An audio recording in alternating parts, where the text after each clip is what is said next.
예, 시작해요? 예, 예. 소셜 라이브를 진행하겠습니다. 오늘 또 월요일이어서 소셜 라이브를 함께 이제 시작을 하게 됐네요. 자, 오늘은 뭐 좀 심각한 문제이긴 하죠. 사법농단에 대한 지금 그 수사가 어느 정도 그 기간으로 보면 몇 달 정도 된 거죠? 지금 이제 6월 15일자로 이제 검찰이 수사 의뢰, 사실상 수사 의뢰를 김명수 대법원장이 했으니까 예. 대략 한 이제 5달 정도 됐습니다. 거의 뭐 반년. 예. 예. 그러나 이제 가장 정점이라고 할 수 있는 양승태 전 대법원장까지는 안 간 상황이고. 그렇죠. 갈 가능성이 여전히 있나요? 여전히 있는 게 아니고 극도로 높습니다. 극도로 그래요? 높고 그 바로 전 단계인 바로 이제 턱밑이었던 그 당시 법원행정처 2인자인 이제 박병대 전 대법관이 오늘 검찰에 소환된 상태입니다. 예, 예. 그렇죠. 그것도 이제 뭐 처음 있는 일이죠. 포토라인에 서는 것은. 이제 소개를 좀 해드려야 되는데 강현석 기자 얼마 전에 또 나왔었습니다. 네. 강제징용권으로 한번 나왔었죠. 예. 오늘도 그냥 물인가요? 네, 그냥 물입니다. 네, 그냥 물입니다. 네. 그리고 이지혜 기자가 나와 있습니다. 네. 이지혜 기자 오랜만이네요. 네. 마이크 좀 가까이 써줄래요? 오랜만에 나오니까 적응이 잘 안 되지. 네, 약간 동공 지진도 일어날 것 같고요. 그래요? 네. 네. 떨립니다. 네. 이 얘기를 해도 될지 모르겠는데 기자가 2명이 나와 있잖아요. 네. 사실 3명이 나와 있는 거죠. 네. 이 기자로 예측하시는 건가요? 뭐 그렇게 되지 않을까요? 언제죠? 내년 2월 출산 예정입니다. 내년 2월에. 예. 너무 무리하진 마세요. 아까 하시던 말씀이랑 너무 다르신 거 아닙니까? 아까 중계 일산에서 하고 지금 차를 타고 지금 알아요. 넘어왔으니. 아까 연결했었으니까. 그때 제가 뭐라고 얘기했냐면 내년 2월이면 뭐 아직까지는 시속 100km로 달려도 되겠네. 그렇게 얘기했었는데 농담이었습니다. 아무튼 양승태 전 대법원장은 그렇다면 소환이 거의 뭐 가능성이 높다라고 얘기했잖아요. 네, 맞습니다. 그거 언제쯤으로 예측이 될까요? 만일에 예측하기는 좀 어렵긴 하지만. 일단 마이크 가까이. 예. 일단 박병대 전 대법관이 어느 정도 수사에 협조하느냐에 또 달려 있지 않을까라는 생각이 오늘 듭니다. 소환된. 네. 예. 아마 한 번 소환으로 끝날까 싶다는 생각도 들고 예. 이제 뭐 여러 차례든 뭐 오늘 소환 조사하는 과정에서 뭔가 단서가 될 만한 그런 것들이 나오고 나서 그다음에 양승태 전 대법원장으로 갈 수 있지 않을까. 사실 수사가 어렵다는 얘기가 되게 많이 나왔었거든요. 예. 또 핵심 인물들이 입을 많이 다물고 있고 특히 임종원 전 차장 같은 경우에 굉장히 그 모르쇠를 일관을 하고 있다. 무기권을 행사한다는 얘기도 있었고. 뭐 강력 부인했었죠. 네네. 그렇기 때문에 좀 그 핵심 인물들이 어느 정도 수사 협조를 하느냐에 따라서 양승태 전 대법원장 소환 시기도 결정될 것으로. 예. 그럼 뭐 쉽게 점칠 수는 없겠으나 뭐 연말 이내 가능성? 그건 너무 이른가요? 그 비슷한 질문이 사실 지난번 법사위 이제 국감에서도 나왔었는데요. 예. 사실은 그때도 그 윤석열 서울중앙지검장도 그 명확하게 얘기 못합니다. 이게 지금 지금 분명히 목표는 정해져 있는 상태거든요. 양승태 대법원장을 소환 조사한다. 이 목표는 정해져 있는 상태지만 이 진전되는 정도가 지금 수사 중에도 새로운 사실이 계속해서 나오지 않습니까? 저희 오늘 뉴스에는 못 전해드렸지만 그 블랙리스트가 실제로 있었다는 정황도 지금 검찰이 확보를 했거든요.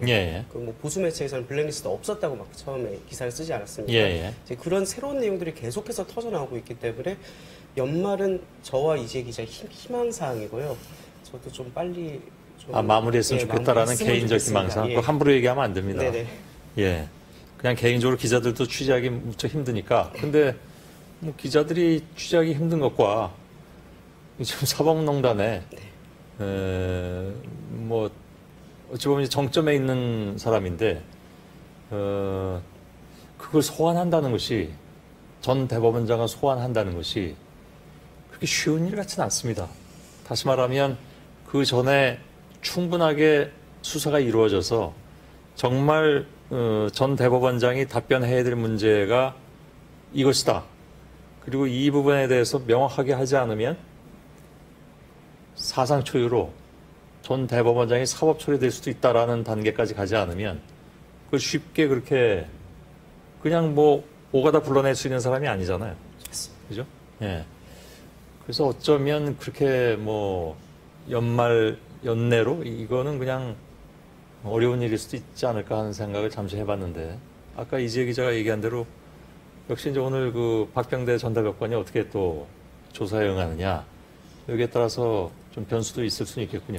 아까 리포트에서 이제 짧게 한 줄로 전해드렸는데 예. 지금 현재 이제 조사가 진행 중인데 대체로 지금 혐의를 이제 부인하는 취지라고 지금 일단 그렇겠죠. 활용되고 있습니다. 예. 근데 뭐 이제 물증이 명백한 것에 대해서는 뭐 임종원 전 차장하고 논리는 굉장히 비슷한데요. 내가 행동은 부적절하지만 그게 죄가 되지 않는다. 예. 이제 이런 식으로 계속 주장을 한다고 합니다. 사심 없이 이래왔다고 얘기하고 들어갔다면서요. 사심 없이 이래왔다. 예, 맞습니다. 예. 그 부분도 사실은 좀 이 개인적인 소회입니다. 좀 적절한 그 멘트는 아니라고 봅니다. 왜냐하면 이게 국민에 대한 어떤 좀 사과가 먼저 있어야 되는 게 아닌가 저는 생각을 했었는데 판사들에 대해서 동료 판사였던 사람들에 대해서 먼저 사과를 하거든요. 그리고 예. 사심 없이 이랬다는 거는 좀 부적절한 게 있긴 하지만 그럼에도 불구하고 내가 전체적으로 한 행동 자체는 큰 문제는 없었다. 이런 예. 뜻을 내포하고 있기 때문에 개인적으로는 좀 적절한 멘트였는지는 좀 의문이 듭니다. 또 한 가지는 그냥 얼핏 느끼기에 사심 없이 이랬다라는 것은 그거는 내 의견대로만 하는 것은 아니다라고 받아들일 가능성도 있잖아요. 예? 나는 내가 하고 싶은 것이 아니라 예를 들면 뭐 조직의 논리 뭐 이런 것들에 의해서 움직였다라고 얘기할 때 또 그렇게 얘기도 하기 때문에 과연 그것이 이제 적절한 발언이냐에 대해서 뭐 평가가 달리 나올 수도 있겠죠. 예. 그래요. 근데 리포트에서 아까 한 줄로 표현했다고 하지만 방송 뉴스라는 것이 1분 반에 표현을 하다 보면 뭐 저희는 그런 걸 가끔 깨긴 합니다만 다 하고 싶은 얘기를 못 할 경우가 너무나 많죠. 예. 시간 제약 때문에 지금부터 시간 제약 없이 충분히 얘기하시기 바랍니다. 궁금해하는 이용자들이 많을 것 같아서 안나경 앵커가 도와드리겠습니다. 네. 갑니다. 예. 수고하세요. 고맙습니다. 예.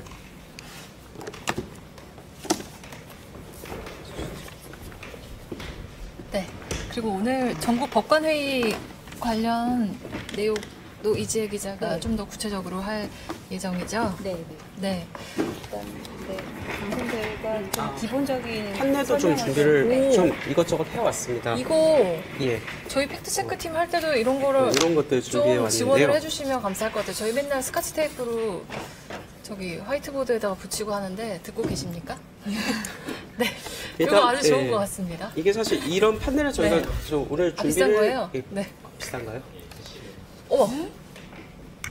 이거 세 개를 예. 그래요? 비싸다고 그러면 합니다. 팩트체크팀은 예. 다시 스카치 테이프로 하는 걸로? 사실 이렇게 지금 판례를 준비한 이유는 오늘 뭐 아까 저희 앵커께서 말씀하신 것처럼 이제 뭐 사법농단 관련 이야기인데 이게 사실은 솔직히 말씀드리면 좀 어렵습니다, 내용들이. 맞아요. 예. 어렵고 등장인물도 많고 너무 그 많고. 관계도 복잡하고 뭐, 아까도 강현석 예. 선배가 말했지만 계속해서 새로운 내용이 추가되고 있기 때문에 사실 네, 시청자분들께서는 헷갈리고 좀 어렵다고 하신 분들도 많으실 것 그럼 같아서 뭐 예를 들어서 이제 뭐 정치인이 누군가한테서 돈을 얼마를 받았다 이런 내용들은 굉장히 쉽거든요. 네. 심플하고 직관적이거든요. 근데 이 내용들을 보면 이 사법농단 사태만 해도 네. 기본적으로 알아야만 되는 것들이 굉장히 많습니다. 네. 그 기본적으로 알아야 될 걸 모르는 상태에서 뉴스를 보면 아예 내용이 이해 안 되는 경우가 굉장히 많아서 오늘 맞아요. 저기 소셜 출연한 이 초반에는 먼저 네. 저기 이 재판과 그 사법행정이라는 그 복잡한 이 내용 나름 좀 알기 쉽게 설명을 해보기 위해서 네. 이렇게 좀 판례를 준비를 해왔습니다. 그게 이 세 장으로 좀 어느 정도 해결이 됩니까? 해결이 되기를 바라고 준비를 해왔습니다. 그 네. 혹시 이해가 안 가시는 부분이 있으면 이 네. 소셜 말미에 네. 그 기자가 직접 이제 묻고 답하는 코너가 있는데요. 그때 네. 좀 다시 한번 어, 물어봐 주시면 감사하겠습니다. 먼저 좀 설명을 드릴게요. 아이고 바로 이렇게 아, 네. 선생님처럼. 그러니까 선생님, 저도 같이 얼떨결에 앉아서 네. 예, 보시면 일단은 대법원장은 이 모든 꼭 제 생각뿐만이 아니고 이 모든 사법농단 사태의 비극은 대법원장에게 너무 많은 권력이 집중됐다 이런 이제 비판이 많았는데요. 네. 기본적으로 이 대법원장은 이 대법 2명이 아닙니다. 실제로 뭐 12명 뭐 그 정도 되는데요. 대법관들을 데리고 이 전원 합의체라는 재판을 하는 판사이기도 합니다. 네. 자, 그래서 첫 번째 전제, 대법원장은 재판을 한다. 이게 첫 번째 전제고요. 네. 그다음 두 번째, 아, 오늘 저의 역할이군요. 예. 네, 아주 제가 같이 보여드려야 되나요? 아니면 합쳐도 되나요? 합쳐서 예. 네. 그다음 두 번째, 이 보통 많은 사람들이 이제 법원이라고 하면 판사가 재판만 하는 곳으로 보통 생각을 하는데요. 네. 뭐 어떤 기업, 뭐 경영지원실 아시지 않습니까? 네. 저희 회사도 있죠. 네. 취재 업무를 서포팅해주는 그 조직이 반드시 어. 있거든요. 그게 대법원의 경우는 바로 이 법원 행정처란 곳입니다. 그런데 아까 다시 여기 보시면 대법원장은 재판도 하지만 이 법원 행정처의 수장이기도 합니다. 네. 즉 대법원장 아래 법원 행정처장, 네. 그 다음에 많이 나왔죠. 임종원 전 법원 행정처 차장이 있었던 그 법원 행정처 차장이 있고요.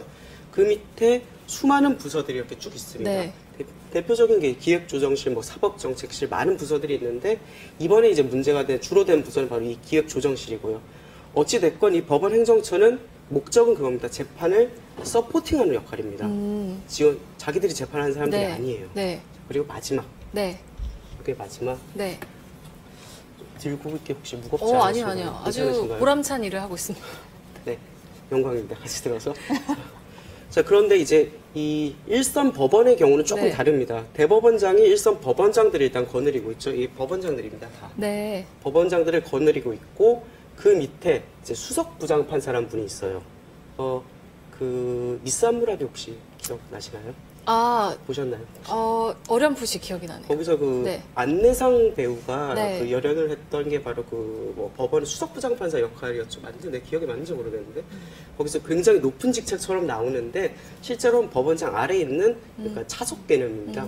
수석부장판사가 있고 이 수석부장판사는 재판도 하고 그 다음에 사법행정도 합니다. 두 가지를 한꺼번에 하는 분들이고 그 밑에 이제 많이 들어본 무슨 부장판사 그 밑에 좌배석 판사, 우배석 판사 이렇게 있고요. 네. 이 수석부장부터 배석까지는 재판 영역이 들어갑니다.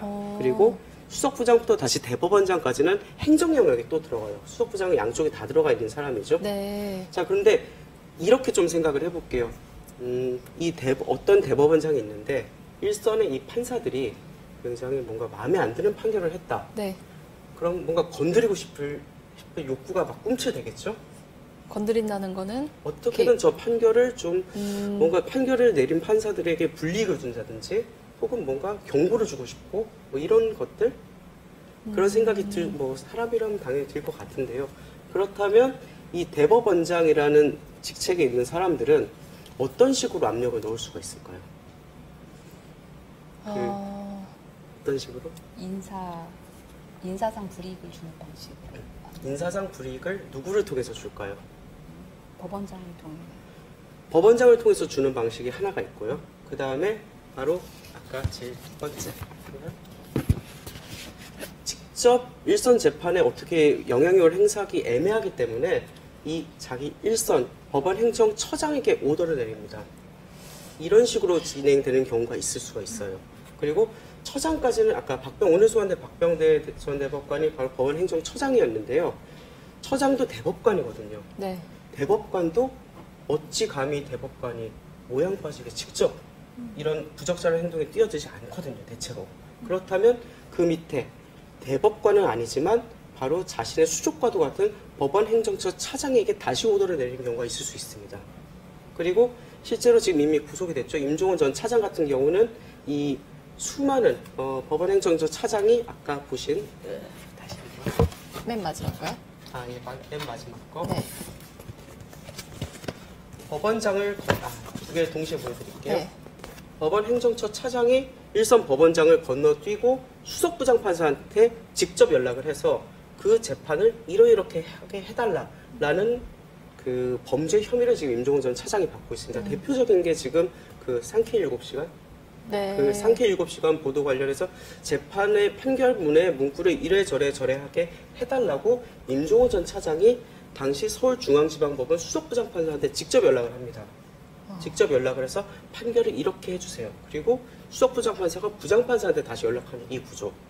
자, 이 구조를 보면 사법행정 영역하고 이 재판의 영역이 완전히 무너지게 되거든요. 사실은 이 두 가지는 절대로 섞여서는 안 되는 그런 것임에도 불구하고 누군가의 욕심 때문에 이 두 영역이 지금 뒤섞여 있는 그런 상태입니다. 그래서 일단 이 여기까지가 기본적으로 이 사태를 이해하는 기본적인 백그라운드. 기본적인 틀이라는 거죠. 기본적인 틀이고 이렇게 이제 이 과정에 관여를 한 이제 판사들에 대해서 이제 책임을 물어야 된다라는 논의가 오늘 있었던 거고요. 오늘 그 전국 법관대표 회의에서 네. 이제 진행이 됐는데 몇 명이 참석을 했고 총 이제 119명이 참석을 해서 그 중에서 이제 114명이 참석을 하지 않았나요? 아니 이제 119명이 원래 정원인데 네. 그 중에서 이제 114명이 참석을 했고요. 그 중에서 이제 또 중간에 가신 분들이 꽤 있으세요. 네. 중간에 왜 나간 거죠, 그게? 저도 그러니까 아까 뭐 궁금했었는데. 저 한 번은 이렇게 쫓아갔었거든요. 네. 어떤 분은 쫓아갔었는데 그냥 노코멘트 하셨는데 약간 얼굴이 조금 불쾌한 얼굴이셨어요. 이건 제 추측인데 네네네. 그러니까 뭔가 이 논의 과정이 마음에 들지 않는다는 취지에서 나가신 게 아닌가라는 생각도 드는데 뭐 그런 분들 말고는 또 이제 개인 일정이 있어서 또 가시는 분들도 있었고요. 이제 저한테는 뭐 재판 때문에 가신다는 분들도 네. 계셨고 사실 오늘 또 좀 오전에 좀 법원 자체적으로 좀 불미스러운 일이 있었어요. 이제 고법 판사님께서 좀 돌아가시는 상황이 있어서 네. 거기에 이제 또 좀 거기를 빨리 가시겠다는 분들도 또 있었던 걸로 알고 있습니다. 그래서 결국 114분이 참여를 했고 이제 또 법관 탄핵안 이 가결되는 데 있어서는 105명이 참여를 하셨어요. 표결을 해서 네, 표결을 해서 이제 결과가 나온 거죠. 그래서 네. 가결로. 네. 그래서 찬성이 아까 몇 명이라고 했었죠? 찬성이 53명? 53명이고 반대가 43명이고 기권이 이제 9명이었던 거죠. 네. 그래서 이제 과반수가 넘었기 때문에 네. 이게 이제 통과가 됩니다. 근데 아까 이지혜 기자가 설명을 했지만 이게 건의하는 정도일 뿐이고 뭐 법적인 그런 강제력은 없다고 하는데 그럼 앞으로는 어떻게 되는 건지 이게 이제 내일 김명수 대법원장에게 전달이 되잖아요. 네. 그럼 그 다음 절차들은 어떻게 저희가 예상을 해볼 수 있을까요? 이제 앞으로는 이제 뭐 아까 중계에서 조금 말씀드린 거는 네. 이제 대법원장이 이제 직접적으로 직접적으로 국회에 전달하진 탄핵을 해야 된다라고 말을 할 수는 없어요. 네. 그게 또 이제 사법부가 또 입법부 권한을 또 침해하는 문제가 또 있거든요. 이게 권력 분립의 원칙이 있기 때문에 맞아요.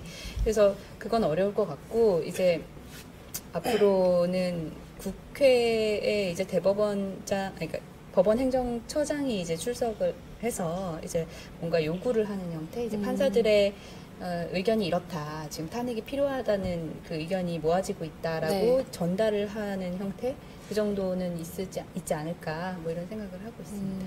그러니까 그 더 앞으로 진전된 것에 대해서는 아직까지는 예측할 수 없는 수준인 거죠. 네네. 명백한 구속력이 없기 때문에 그렇죠. 이게 뭐 그 전에 이제 판사들 전국 법관회가 뭐 열리긴 했었는데 그때는 이제 판사 뭐 인사라든지 뭐 이런 문제인데 이건 대법원장이 직접 해결할 수 있는 문제거든요. 그렇기 때문에 건의를 하고 거기서 개선책을 마련하고 여기서 이렇게 끝이 났는데 오늘 같은 경우는 좀 이재 기자가 얘기한 대로 어떤 입법부의 권한을 침해하는 행위가 될 수도 있기 때문에 네.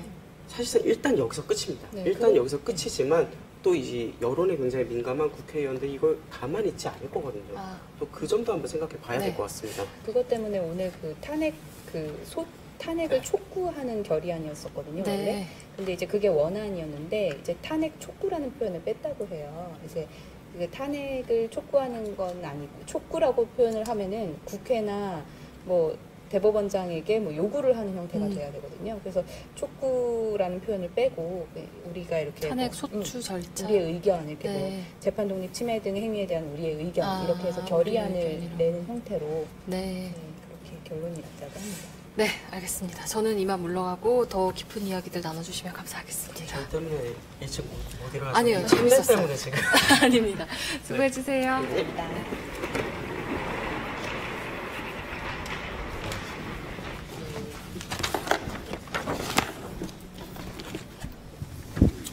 뭐 이렇게 올라옵니다 이재 기자.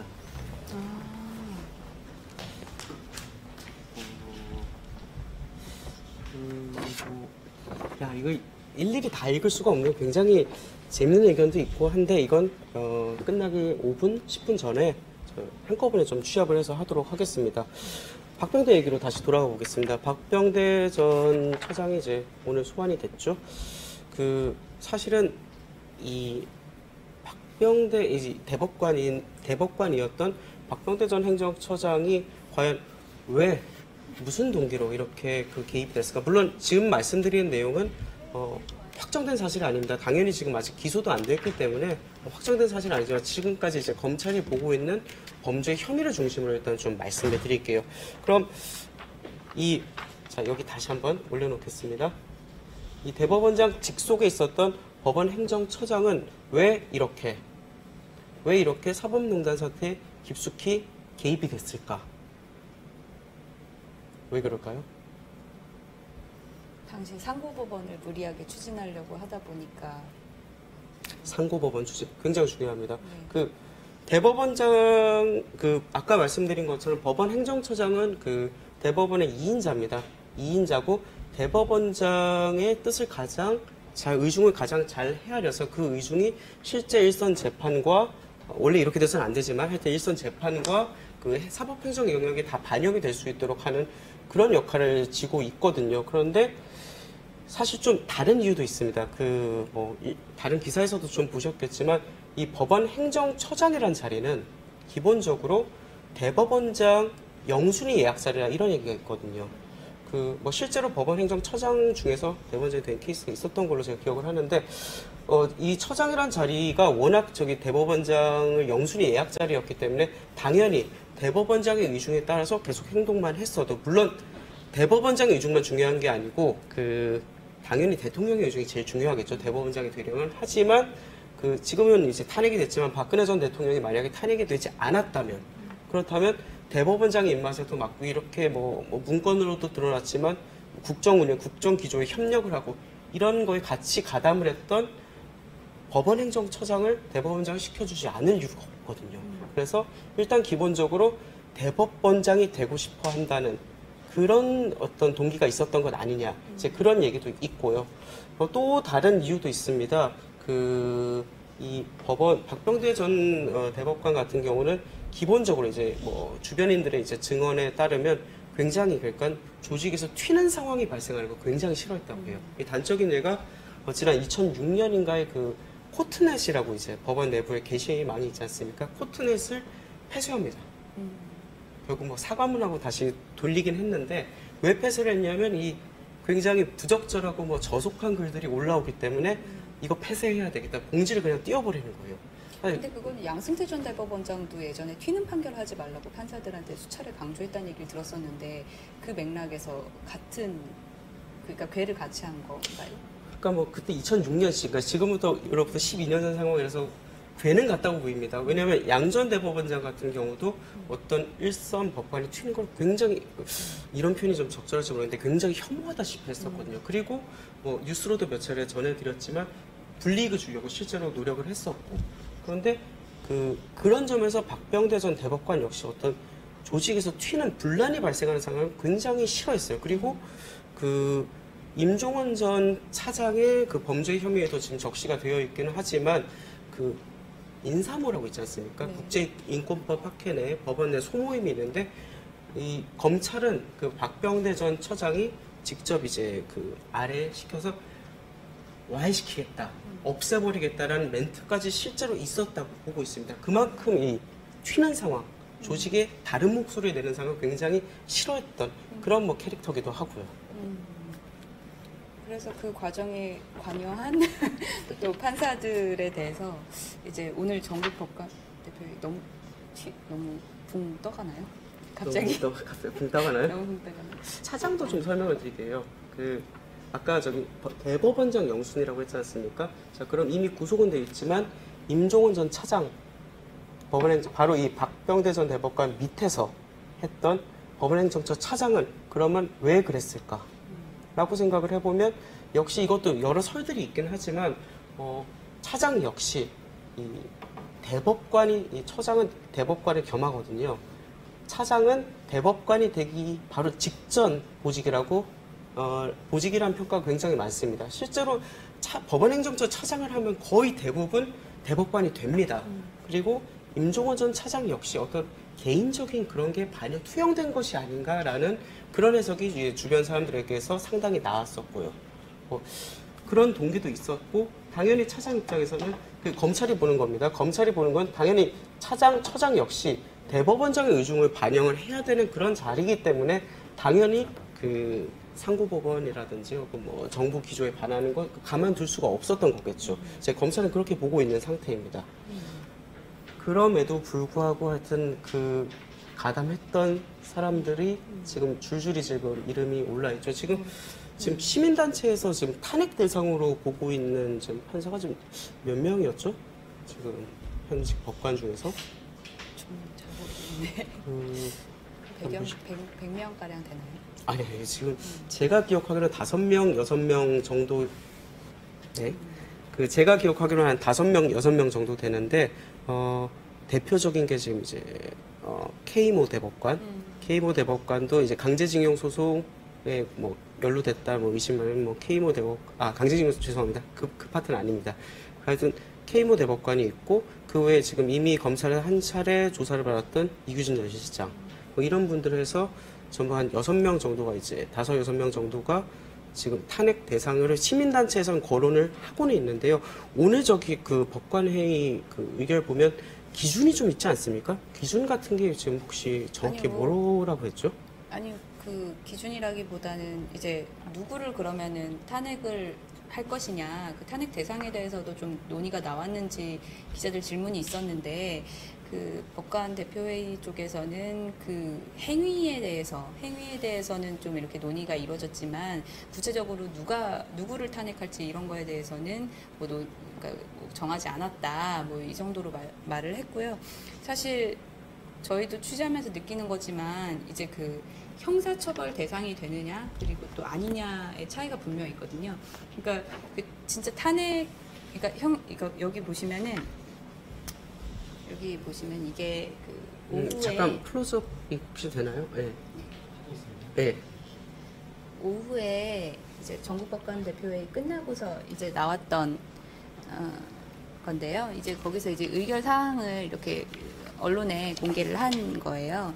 근데 여기 보시면 이 앞에는 이렇게 그 재판 개입한 그런 정황에 대해서 이런 사법농단 행위 자체가 징계 절차 외에, 그러니까 법원 내부에서 일어나는 징계 절차 외에 탄핵소추 절차까지 함께 검토되어야 할 중대한 헌법 위반 행위라는 데 인식을 같이 한다라고 돼 있습니다. 이제 그 보면 그 이런 사법농단 행위에 관여를 했다고 보이는 그 법관들에 대해서 형사처벌이 되는 그 분들은 진짜 극소수일 거거든요.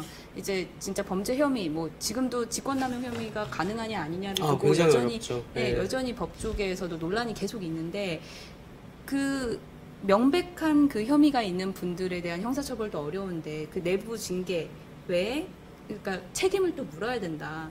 그 밑에서 이제 뭐 지시하는 대로 다 따랐다고 해가지고 그냥 분명히 그 기여한 바가 있는데 빠져나갈 것이냐. 그게 좀 어렵습니다. 그래서 이게 지금 뭐 댓글 같은 걸 보면 실제로 관여한 판사들 다 탄핵해야 돼, 뭐 이런 식의 댓글이 주류로 이르고 있기는 하지만, 어떤 심의관들은 정말 깊숙이 적극적으로 뭔가를 하는 행동을 하는 사람이 있는가 하면 정말 수동적으로 따르는 사람도 있거든요. 아마 그 영역은 이제 국회에서 그 기준을 나름 만들어서 그 탄핵안을, 소추안을 내지 않을까, 그렇게 예상을 해봅니다.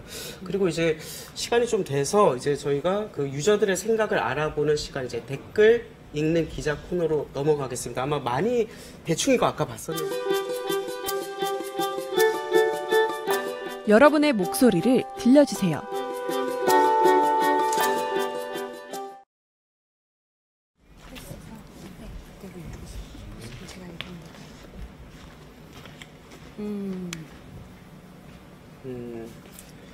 읽는 거는 이재 기자가, 그리고 답은 주로 제가 할 것 같은데요.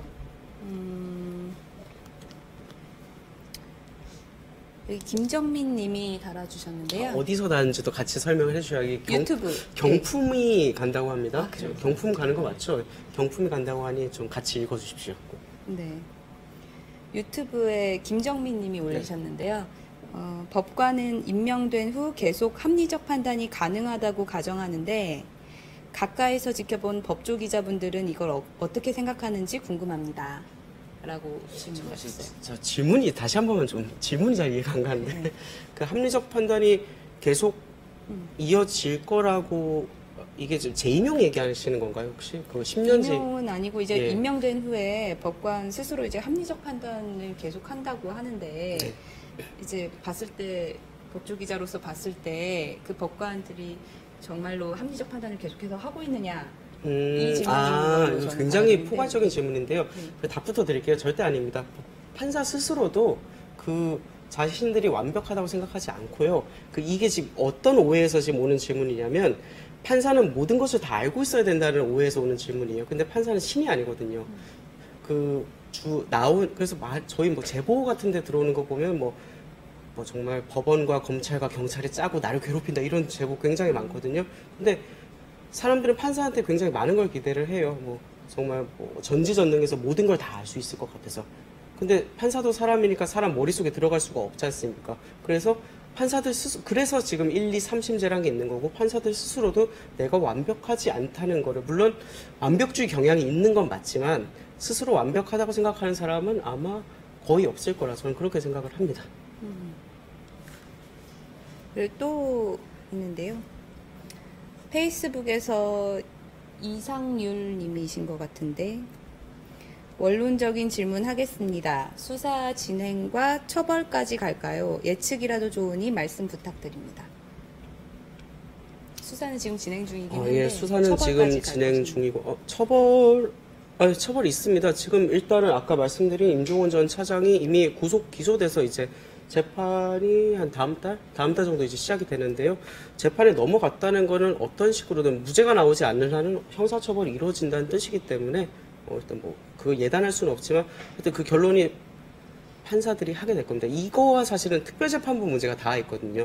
판사가 예전에 같이 자신을 지휘하다시피 했던 임종원 전 차장을 과연 재판할 수 있는 것인가, 뭐 이 문제가 있는데 지금 연고가 없는 재판부를 일부러 구성을 해서 지금 뭐 배당이 일단 이루어졌다고 하고요. 또 질문이 또 뭐였죠 처음이? 그러니까 네. 그거예요. 이제 수사 진행과 처벌까지 가겠냐. 처벌 가능합니다. 다만 이제 이재희 기자가 아까 얘기한 부분, 직권남용이라는 그 범죄 혐의가 법조계에서는 이게 사실은 전가의 보도처럼 지금 약간 검찰이 휘두르고 있는 경향이 분명히 있거든요. 지금 그 일각에서 소수의 목소리긴 하지만 그 직권남용을 너무 지금 남발하고 있는 거 아니냐는 비판도 분명히 있습니다. 그래서 뭐 이명박 전 대통령 수사 같은 경우에도 상당히 많은 부분에서 무죄가 나왔지 않습니까? 그래서 직권남용 혐의가 굉장히 어렵기 때문에 형사처벌이 상당히 이루어지지 않을 가능성도 제법 있습니다. 혐의의 입증의 난해함 때문입니다. 그리고 또 다른 거는 만약에 자유한국당이 극렬히 반대한다면 아이디와 이름, 죄송합니다. 아이디와 페이스북, 트윗, 죄송합니다. 뭐 유튜브에 돌도끼님이 질문 주셨는데요. 만약에 자유한국당이 극렬히 반대한다면 현직 판사 탄핵이 가능한가요? 가능하다면 어느 정도 가능한지? 라고 질문을 주셨는데요. 잠깐만요. 제가 기억이 좀 가물가물한데 지금 발의가 아마 3분의 1이죠. 그러니까 제적위원회 3분의 1 제적위원회 3분의 1이기 때문에 발의 자체는 지금 여당하고 그 다음에 이제 소수정당 나머지 야당 의원 수만으로도 가능합니다. 근데 발의가 문제가 아니고 일단 저희 국회를 일단 통과를 해야 그 다음에 헌법재판소에 넘어가지 않습니까? 근데 자유한국당 의석수가 지금 한 120, 130 정도 되는 걸로 아는데 여기가 당론으로 만약에 이거를 반대를 한다면 사실 국회 통과를 보장할 수 없는 상태입니다. 근데 또 오늘 아까 중계에서 조금 곁들였지만 이게 국회에서 이게 통과가 안 되면 사실 여론도 여론이지만 법원 내부에서 이걸 또 가만히 지켜보지는 않을 것 같아요. 이제 판사분들이 이제 또 들고 일어나지 않을까라는 그런 예측을 해봅니다. 네. 다음 질문 가시죠. 네. 근데 언론도 역할을 해야죠. 네. 그리고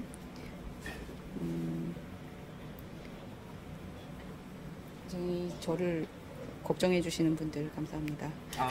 감사합니다. 네. 예. 일산에서 오느라 굉장히 어려웠어요. 유튜브에 올린 아마 후안님이실 것 같아요. J로 시작하는데 후안이라고 읽어야 되지 않을까요? 후안님이신 것 같은데 사법행정반려는 행정부 소속인가요? 이런 질문이 있습니다. 행정부 소속이냐고요? 네. 아닙니다. 그 기본적으로 지금 사법행정, 그러니까 법원행정처의 이 질문이 약간 좀 오류가 있는 것 같은데요. 행정부 소속이 결코 아니고요. 사법부 소속된 판사들 중에서 사법행정에 종사하는 판사들이 있는 겁니다. 다만 이제 그 법원행정처에 근무하는 이제 항상 법원행정처에 있는 건 아니죠. 근무하는 판사들은 과연 판사인가 아니냐 이 이슈는 좀 있습니다. 그래서 제 기억으로는 아마 그 임 전 차장 변호인 측에서 이런 주장을 했던 걸로 알아요. 그 판사가 아니다.